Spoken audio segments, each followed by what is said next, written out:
Yeah, thank you. I mean, obviously, the last 3 months, 4 months, in fact, all of the time since I joined VCA, which was actually on the first day of the lockdown in the UK, has really been focused on dealing with the virus and the sort of the challenges, both commercially and around safety, etc. So that time we've worked quite closely with a whole range of other organisations under the umbrella of a round table for the Food and Drink Federation, which actually existed prior to it to deal with Brexit issues, but we've sort of convened twice a week to look at sort of COVID issues. And from a BCA point of view, part of our focus, as well as informing members in terms of what's been happening and what the latest sort of issues are, has been to try and raise some of the concerns that industry has in terms of what government is doing, and some of the actions of government have been very welcome, but obviously there are always other issues that crop up. And we focused in particular on the work that government has done to support the hospitality and retail industry. Of course, within that you have a lot of customers for our members, notably coffee shops, but restaurants, cafes on a wider scope. But looking at the supply chain that's providing the products for those, and whilst we've had a lot of support at the retail level and the hospitality level, there's probably been less available for the rest of the supply chain, and we've been trying to focus on that. And we've done that in collaboration with a number of other organisations. The British Frozen Food Federation is one that together we sort of co-authored a paper under the auspices of the FDF Roundtable, really to try and focus some very specific issues that we felt government could work on and put support into, aspects of furlough, aspects of credit risk insurance, and how those sorts of things can be managed. So that's one area that we've been sort of very focused on. But obviously now in the last few weeks we've started to move back to look at other aspects, and of course Brexit is one of those, and maybe we'll come back to that in a little more detail later on. But for the coffee industry as well, I see the whole green agenda, and particularly around disposal of waste, recycling, etc., is coming back, and there is a consultation on the plastics tax and extending areas around that, looking at deposit return schemes, looking at extended producer responsibility. So all of that work, which has been delayed because of the virus, is really just starting to move again, and there'll be challenges that we're looking at over the coming months.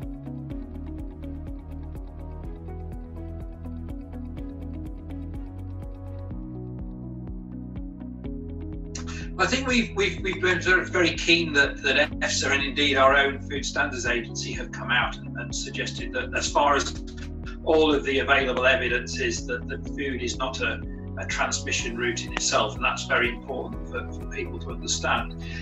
But I think one of the challenges, and it's certainly one that's been under discussion in the FDF roundtable that I mentioned earlier, has been how food processing sites in general, and I guess in terms of the Leicester sort of issue, it's not just food, because I think more recently we've been talking about sort of clothing manufacturing as well. But in all of those factory situations, how you manage the social distancing aspects within production lines, which are sort of traditionally, when people work in very close proximity.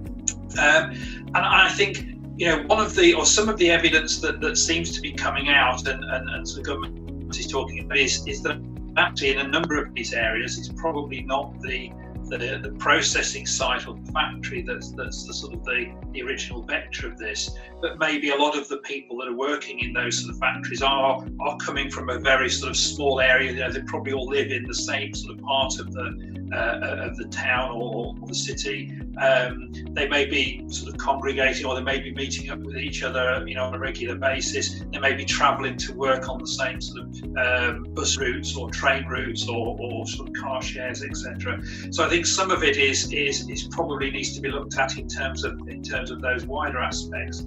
But I think, businesses generally have worked quite hard to put these mitigation measures in place. Masks where masks are appropriate, and of course certainly within the food industry there are existing hygiene legislation that maybe means masks are not appropriate for those situations. But the government has put a lot of work into guidance where you've talked about back-to-back working, etc., etc.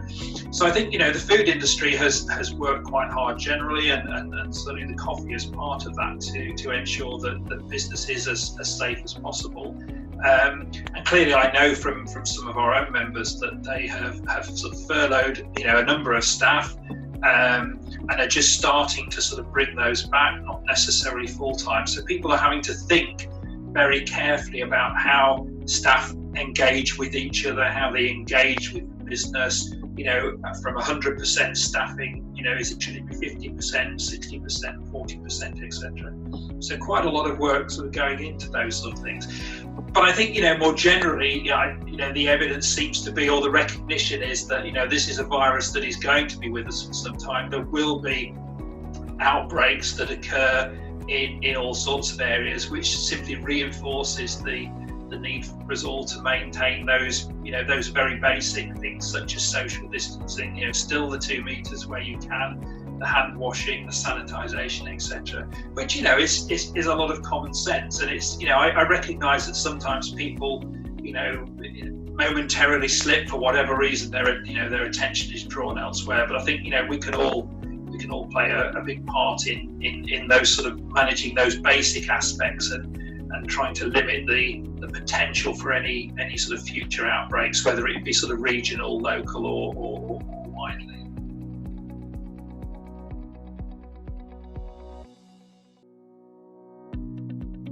I think the first point is that everybody I talk to, whether it's in the coffee or elsewhere, has been very welcoming of what the government has done. And I think of all of the measures, the furlough scheme has probably been the most welcome aspect of that support. And there's certainly, whilst we are seeing some job losses, unfortunately, in various sectors, I think furlough has managed to keep an awful lot of people, on the sort of the payroll.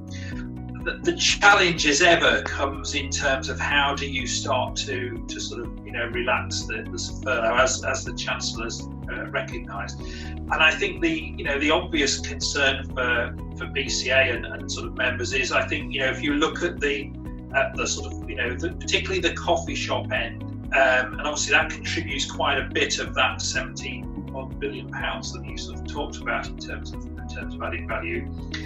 There isn't really a one size fits all, and there isn't a date on which all coffee shops will open and start to make money. And I think for a lot of them, it will be dependent on where they are, whether they're in a retail environment, whether they're in an office-based environment, for example. So in the city of London or elsewhere, because that will impact on when and how their customers come back.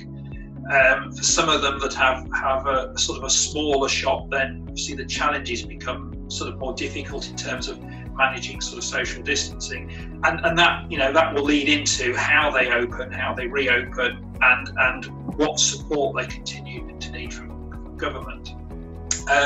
So I think whilst it has been welcome, and part of the work that we've been doing with FDF, and we produced a document, I think I mentioned, with the Frozen Food Federation, or as co-authors of it, looking at this sort of squeezed middle group. I think there is one of the aspects of that was suggesting to the Chancellor that probably more flexibility is needed, and it's really about providing support from government, which dovetails with the ability for the business to sort of restart. So if you take 100% as the example, as the business starts to increase its percentage, government starts to reduce its percentage, but you're looking for that total to always be at 100%. And I think, at the moment, we haven't sort of seen the flexibility extend quite to that extent. But obviously we are, as of today, the sort of 7th of July, waiting to see what the Chancellor is going to say later on this week. So there may be more flexibility. And I think, the Chancellor has been very good at identifying the challenges for business generally. And I think, has put in place some very specific measures, and I think we're just looking to have more sort of specific measures and more flexibility as we go forward. So it is about, how does government adapt to ensure that it recognises that not all businesses can come back into operation at the same time, and the same with with our members who are roasting coffee. And obviously you've got some very specific skill sets within the roasters and within the quality tasters, and for some of those may be needed within the business, but not necessarily needed full time straight away. So again, it's that question of flexibility in how we manage that, which is, I accept is not easy for government, but I think it's working with industry to try and identify those challenges and where they can place some very targeted measures. But I think overall, and one of the interesting things as we start to come out is does seem from all of the evidence so far that people's desire for a coffee, whether that's at home, whether that's at work, whether that's out in the high street, is as strong as ever. And we've seen increased retail sales and online sales, which have gone some way to compensating for the drop in the sales at retail level. And I think this social aspect of having a coffee with friends is something that people have missed most in the last 4 months. And so hopefully once we are all allowed to get out, and I've certainly been to a couple of coffee shops in the local town sort of in the last 2 or 3 weeks, and they've had queues, which is good. So I think coffee is one of those industries that as soon as people are out and about, they will be heading for the coffee shops.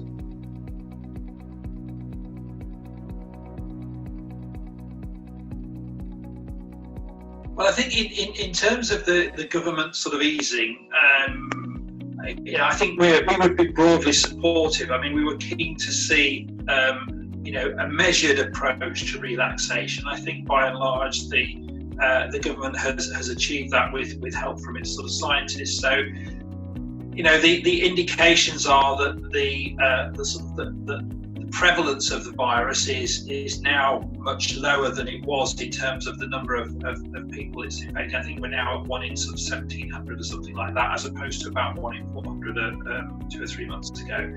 So I think on that basis you can start to provide relaxation.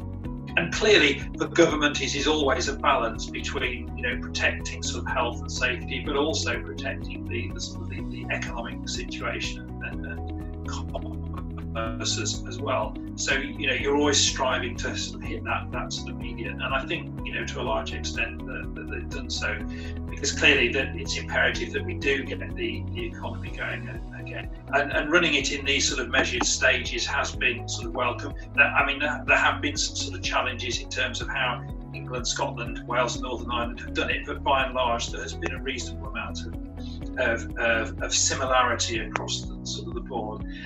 In terms of how we've approached it, I mean, as with most trade associations, we've been trying to get information out to sort of members, but conscious that we don't want to overload them with information. So we've been striving to do it on an as-needed basis. I mean, that's been at least weekly. It's often been more than that.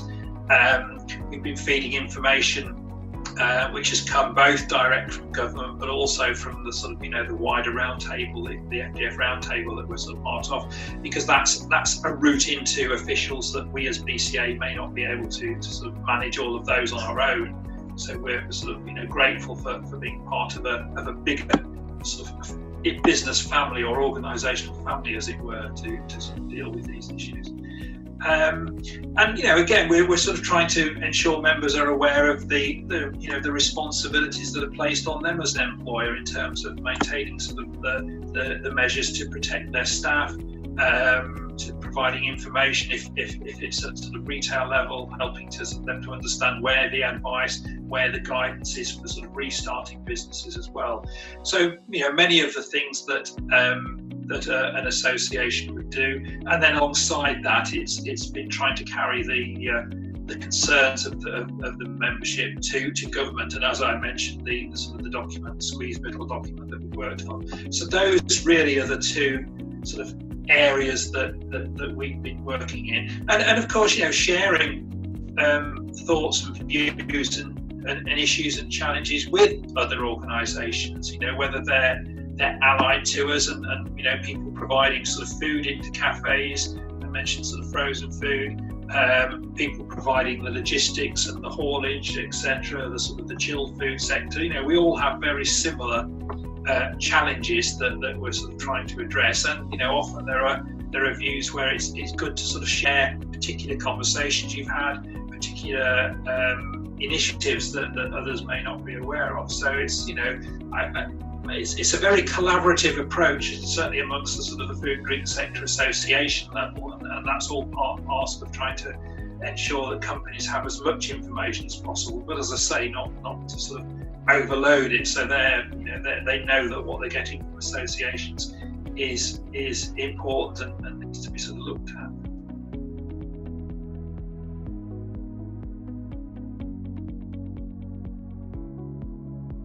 Well, I guess we're all still trying to work out what new normal actually means, and in reality, the sort of the new normal will continue to evolve, won't it? As the sort of the relaxations ease. But I think if we're honest, we must all expect the social distancing aspect and the hygiene, the hand washing, etc., to be with us for a number of months yet. So that's the sort of new normal that we're working to, and I guess whilst we're all expecting or hoping that we will see a vaccine at some point, we probably need to think about that as again coming no earlier really than the end of this year. So we need to stay alert. From a coffee point of view, I think, as I mentioned, our view at the moment is that the customers are keen to continue their effectively love affair with coffee. It's getting close to 100 million cups a day that we drink in the UK, and I think that overall total has not changed significantly, but of course where people drink it and how they do has done. So in a way, new normality means for example, I'm drinking more coffee at home than I did, and probably less in shops, but when I get the opportunity to go out, I will, I'm sort of taking it. And I think the industry as a whole has had to adapt quite quickly to how does it sell its coffee, through what channels does it use, and whilst some businesses already had an online presence and have been able to use it, others have had to essentially start that online presence from scratch. But even those that have, a lot of them have found it has been sort of very successful. There is the demand there, and I guess most of them will see the new normal as being selling more of their product online than they did before the sort of the end of March this year. Some people have had online sort of services, coffee services, go up by over 200% over the last sort of 3 or 4 months. I think the bigger challenges, as we all know, are in the sort of the retail level, and we look at what supermarkets did to get us to operate their facilities or their shops quite safely, and I guess we take some indication from them in terms of looking at how they operate people in and out of shops, how they queue, and I guess how you order, and the number of apps that are being made available for people to order before they get to a shop has increased, and I guess they will continue. Electronic payments over apps, etc. So you're actually spending much less time in the shop. You've decided what you want, you've ordered it, you've paid for it. You're just going in the shop to pick it up. And those areas that have an outdoor space, again, particularly for the next 2 or 3 months while we enjoy the summer, how do they maximise that sort of space? But inside, again, how do they restructure the floor space to make it work for them as much as possible within the sort of the new guidelines? And we've seen a lot of one-way systems in all sorts of shops. That works well, but it has its limitations. And clearly people have had to put more staff into shops to help to manage that, to guide people, to sort of manage payments, etc. And then I think if we move away from the sort of the retail and look more at the sort of supply chain, clearly all aspects or all parts of the industry have had to sort of work hard on this, from warehousing. And I know, very early on we had members putting out information that how they were going to manage, say, for example, their warehouse, how that was going to limit the the throughput of that space within a day, limitations on who can work in there, how they manage their staff sort of rotas, and that will continue for a period of time as well. Down to having hand sanitisation, which for most businesses is something that they may have had to some extent, but certainly not to the extent that they need them now. And whilst probably less of a requirement in sort of the most of the coffee side, some people will need to look at how they use their personal protective equipment, PPE, for example, face masks, gloves, etc. And that's certainly been a challenge for some businesses in terms of sort of accessing it. But I think one of the biggest challenges, particularly for coffee, and it's one that will continue to evolve over the next few months, is really how we look at sort of what's happening in some of our origin countries, so where coffee is being produced. Because we know, and you take sort of South America, for example, but I guess parts of Eastern Africa as well, the evolution of the virus is probably in those areas behind where it has been in Europe, as Europe was behind where it was in Asia. So the virus is moving globally at very different rates. So the challenges in some of those origin countries, yes, they've cut across the harvesting period this year, but they may well extend very much into the next cropping year as well. And so a number of our members have had to look at what additional support they can put into their supply chains, to help work with producers and their employees and coffee mills, etc. in those countries to to protect their producers. Part of it we're thinking about livelihoods, but also part of it we're thinking about safety of harvesting as well. And as I say, that's something that I think we will have to all look very closely at as we head forward over the coming months to the next harvest period.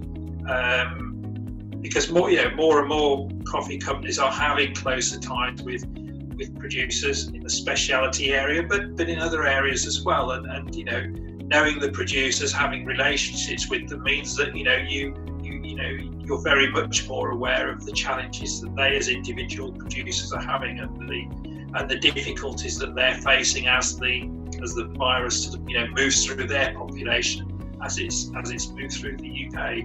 So I think all of those issues are ones that a few months ago companies wouldn't have to be necessarily putting so much sort of thought into, or at least not in the sort of the way that they are at the moment. So there's been, for all industry, a lot of challenges and a lot of new problems and new issues to get to grips with. And I think, when I look round at particularly how the UK is opening, I think companies have done a very good job in putting all of that infrastructure into place that allows us to go back out, enjoy a cup of coffee or clothes shopping or as we're now starting to see sort of the restaurant business and cafe business as well, and hopefully we can continue down that road.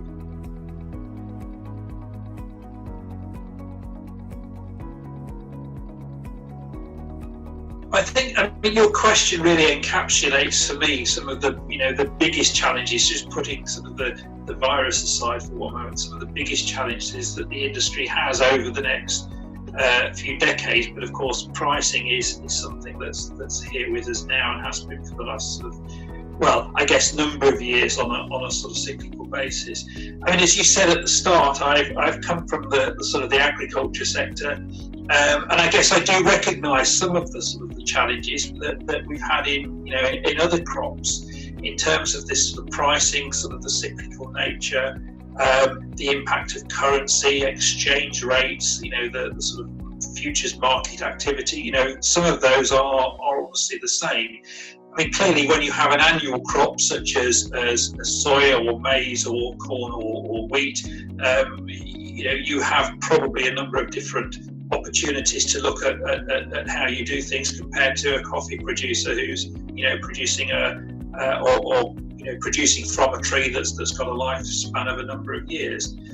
So those are real sort of challenges for me. And as I say, coming into the industry, the interest I have is very much, how do we look at this longer term resilience first? How do we make coffee producers resilient over the longer term and not just over the sort of the shorter term? And I think with climate change, we do have to recognise that we will need to look very closely at practices and changing climatic conditions. We may need to look at greater unpredictability of market. We may need to look at where coffee is grown in the future compared to where it's grown at the moment. But I think also, what investment can we put into the breeding of coffee plants for the future? And there are movements, there are technologies, smart technologies in plant breeding coming around now. And how do we ensure that coffee accesses those in the same way that other crops do, whether that's in terms of better resilience to temperature change, better resilience of the crop to pests and diseases, or even to water availability. And we know, for example, that water availability is one of the biggest challenges that all farmers are going to face going forward over the next sort of 20, 30 years.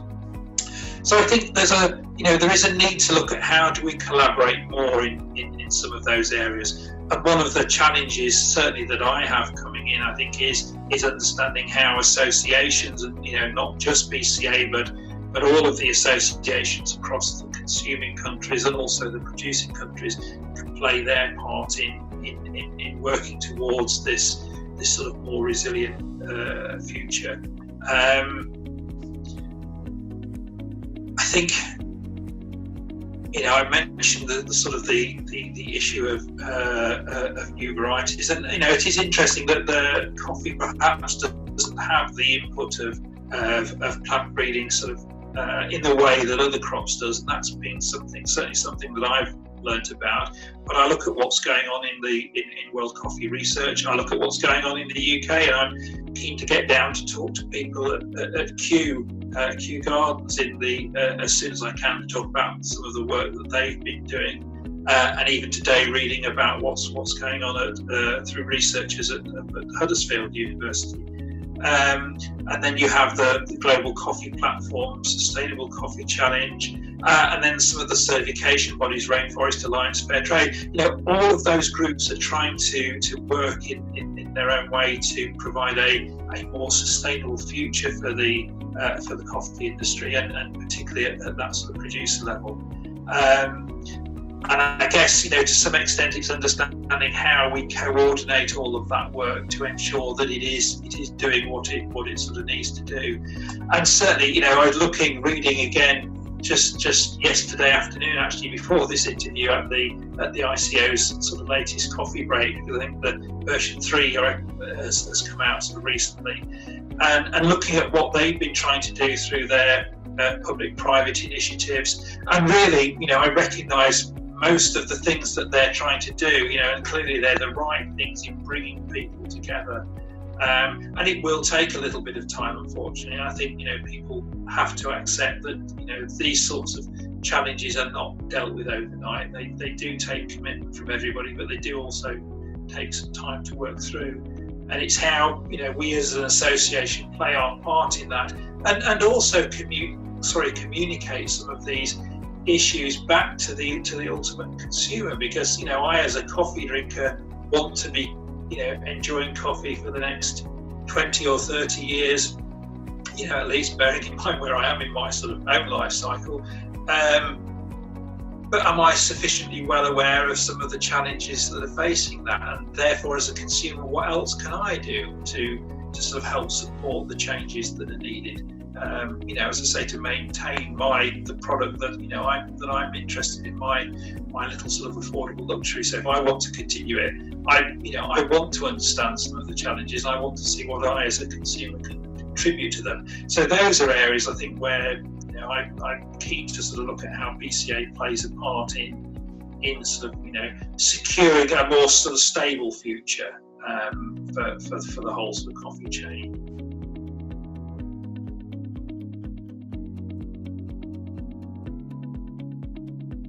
I think our sustainability and communications committee, approximately 2 years ago, so well before I started, sort of put in place a sort of 3-year or multi-year program, really looking at this whole sustainability area and how coffee needed to be more sustainable, both in terms of the production, but as we get towards the end, in terms of the use of say cups and how we consume coffee. So really, Bean to Bin and Beyond was an initiative that sort of tries to review and assess the sort of circularity, and we are getting more familiar with the sort of circular economy, which is a sort of concept certainly at EU level, but how you've sort of mapped that whole circularity of the chain, right from the sort of production of the bean to, as we said there, the bin. So when that final sort of product, whether it's the capsule and its remnants of coffee, whether it's the sort of coffee cup, etc., are put into the bin, and then how do we deal with those products beyond that? So that's getting into the whole sort of area of recycling. And so as part of that initiative, there were 7 goals that were set that the industry needed to work towards, and we have 2025 as the sort of the end point for those goals. And what we're really trying to do is to have a zero, a part of that is to have a zero waste packaging to landfill by 2025. And we know that, I know coming into the industry that coffee has been sort of criticised in terms of one-use cups, in terms of coffee capsules. So the industry has, for the last few years, been putting a lot of effort into understanding how do we sort of tackle that.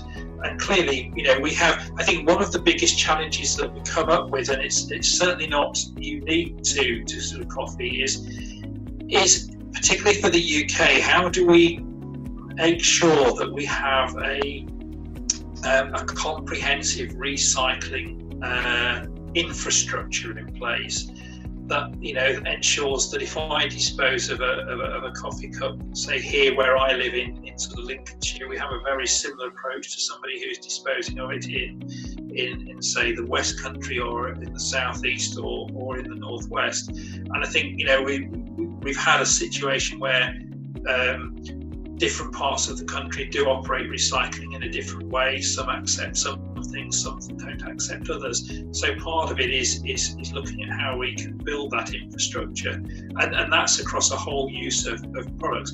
Because, for example, coffee cups, are recyclable, but yes, they need that added 1 or 2 pieces of infrastructure to make that happen, and that isn't always in place across all of the country. Now, we were, I think, making reasonable progress in that, but obviously, as with most things, the challenges of the virus have slowed or halted some of the work on that. But we are now, I think, at the stage where we can get back and start to look more at that, and hopefully over the next few months, you'll see and hear more from the industry in terms of what it's doing to deliver on some of these goals that we've sort of established. So some interim views of how we're doing ahead of our 2025 deadline.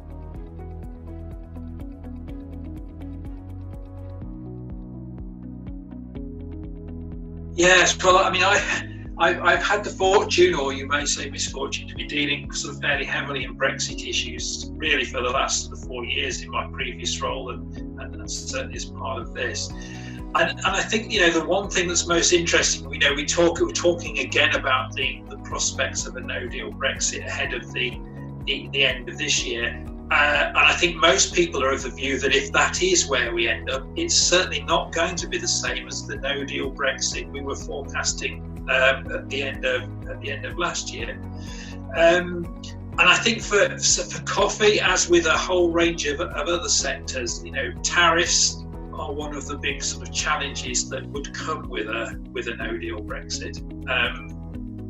Because as we know, if we don't have a deal, then we are on the most favoured nation tariff status under the WTO, which is the tariff that is available to sort of all. So for coffee, yes, the tariff levels that we would see imposed are certainly not at the levels of some of the products in the industries that I've come from, where we were looking at 40, 50, 60%. But even around the sort of 8 to 10% that we sort of see in coffee, that is quite a challenge. And particularly for coffee, where you do see a lot of movement of coffee between the UK and other parts of the EU, not necessarily because it's being traded, but because it's being moved for sort of processing. For example, Germany has a lot of the EU infrastructure in terms of producing decaffeinated coffee. So a lot of the product from the UK will go to Germany to be decaffeinated and come back here.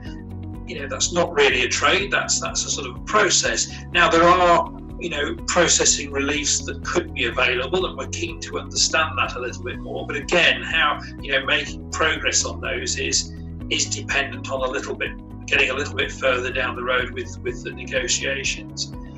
And again, like other industries, that some of the challenges come in terms of, well, what am I as somebody bringing coffee into the UK from elsewhere in Europe, or what are the challenges I'm going to be faced with? What's the paperwork I'm going to have to sort of put in place? Am I going to have to employ more people to sort of manage these extra requirements that aren't there? And for some businesses that have been importing from other parts of the world, and a number of coffee companies obviously have, then the challenges will be more familiar. But for those that have been dealing predominantly on a European sort of basis up until now, then those challenges become or have to be faced as new challenges, and there's a learning process. And the difficulty is, when you look at all of this and you look at the market for January next year and beyond, and how do you react to the market? How does the market price itself? All of those things are dependent on understanding where the negotiations have got to. And at this stage, there is so much uncertainty still about where sort of Brexit leaves us, not only in terms of the arrangements with the EU, but also the range of third country agreements that the EU has. And for example, we've had members talking to us about Mexico. Will the UK be able to roll over the continuity agreement with Mexico or not? At the moment it hasn't been, but it's very unclear why it hasn't been. Is there a particular problem? Is it just that it will happen but not until later in the year? And not understanding that makes it very difficult for businesses to sort of plan. And I think this understanding what's happening and being able to plan for it is the one thing that really we're waiting on. And then obviously going forward, how will the UK start to move away from Europe in terms of its regulatory structure, and what challenges will that sort of put in place? We know as we move out of the EU, there will be labelling challenges. There will be need to have a presence in the EU if you're wanting to market in the EU. That's common across all sorts of sectors. That may not be too sort of difficult an aspect, but if we start to get a whole different labelling regime as regulations start to change, then again that sort of presents challenges. And these are not necessarily earth-shattering or business-stopping challenges, but they simply add to the cost and complexity of doing business, which ultimately at the end of the day is something that you end up having to sort of pass on in the price of that final product. And then I guess the other two issues that sort of, is thrown up again, we have the issue if we're going into a sort of a no-deal situation on the 1st of January, obviously the run up to that coincides with the run up to Christmas, which is, as we know, for a food and drink sector, is always a very challenging time of the year, simply because of the additional work that goes on there. And then I guess finally the one certainly for the retail end of the coffee shop, but across the whole sector, is what does this mean for labour? What does this mean for people, EU nationals and others, their ability to be able to stay in the UK, to work in the UK, the desire for them to come to the UK and work if they're not here already. We have a number of people that sort of tend to come and work in the UK for maybe 2 or 3 years in the sort of the early part of their working life, and then they go home or they move on somewhere else. Will they decide that actually that is something that they don't want to do in the future? We know that the sort of that pool of labour is a very important aspect again for the whole food and drink sector, but certainly at the retail level in coffee sector. So those sort of, are challenges which, again, it's very difficult for businesses to have concrete plans in place when, now as we are almost in the middle of July, so sort of really 5.5 months away, we still have very little clear information as to what is going to be expected of businesses, what they're going to have to do. And I've probably laboured this point a little bit, but that uncertainty, I think, is one of the difficult things for businesses to work with and to work around.